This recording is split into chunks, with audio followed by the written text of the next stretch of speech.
അപ്പോൾ എല്ലാവരുടെ ഇടയിലും ഇപ്പോൾ കോമൺ ആയിട്ട് എല്ലാവരും സംസാരിക്കുന്ന സംഭവമാണ് ഡോപ്പമിൻ എന്ന് പറഞ്ഞു കഴിഞ്ഞാൽ പ്ലഷർ ഉണ്ടാകുമ്പോൾ ഉൽപ്പാദിപ്പിക്കുന്നതാണ് നമ്മുടെ ശരീരത്തിൽ. നമ്മളൊരു ഫേവറേറ്റ് മൂവിയൊക്കെ കാണുമ്പോൾ അല്ലെങ്കിൽ നമ്മളെ ഫേവറേറ്റ് ഫുഡ് നമ്മൾ കഴിക്കുമ്പോഴൊക്കെ നമുക്ക് കിട്ടുന്ന ആ ഒരു ബ്ലിസ് ഉണ്ടല്ലോ, ആ ഒരു ഹാപ്പിനെസ് ആ ഒരു ടൈമിൽ വരുന്ന സംഭവമാണ് ഈ ഡോപ്പമിൻ എന്നൊക്കെ.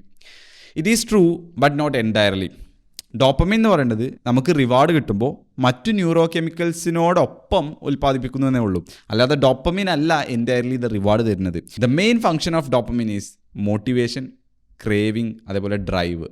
ഡോപ്പമിനാണ് നമുക്ക് മോട്ടിവേഷൻ തരുന്നത് ഒരു സാധനം പെർസ്യൂ ചെയ്യാൻ വേണ്ടിയിട്ട്, ടു ഗോ ഫോർ സംതിങ്. ഞാൻ ഒരു എക്സാമ്പിൾ പറയുകയാണെന്നുണ്ടെങ്കിൽ നിങ്ങൾക്ക് ഒരു 6 മാസം കഴിഞ്ഞിട്ട് ഒരു 5 കിലോമീറ്റർ റേസ് വരുന്നുണ്ട്. അപ്പോൾ ആ റേസിന് നിങ്ങൾ എന്തിന് ഇന്ന് മുതൽ ട്രെയിൻ ചെയ്യണം?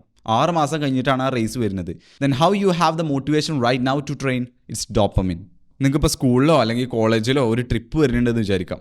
അപ്പോൾ ആ ട്രിപ്പിൻ്റെ മുമ്പ് കുറച്ച് ദിവസം മുമ്പ്, ഒരാഴ്ച മുമ്പ് പ്ലാനിങ്ങും കാര്യങ്ങളൊക്കെ ചെയ്യുകയാണ്. നമ്മൾ ഏതൊക്കെ ഡ്രസ്സ് ഇടണം, എന്തൊക്കെ ഫുഡ് കൊണ്ടുവരണം എന്നൊക്കെ ഫ്രണ്ട്സിൻ്റെ കൂടെ പ്ലാൻ ചെയ്യുമ്പോൾ, അതേപോലെ നമ്മൾ ഉറങ്ങാൻ നിൽക്കുമ്പോഴൊക്കെ അതിനെക്കുറിച്ച് ഇങ്ങനെ ആലോചിക്കുമ്പോൾ നമുക്ക് ഭയങ്കര രീതിയിലൊരു ഇത് കിട്ടില്ലല്ലോ, ഒരു ഡ്രൈവ്, ഒരു മോട്ടിവേഷൻ.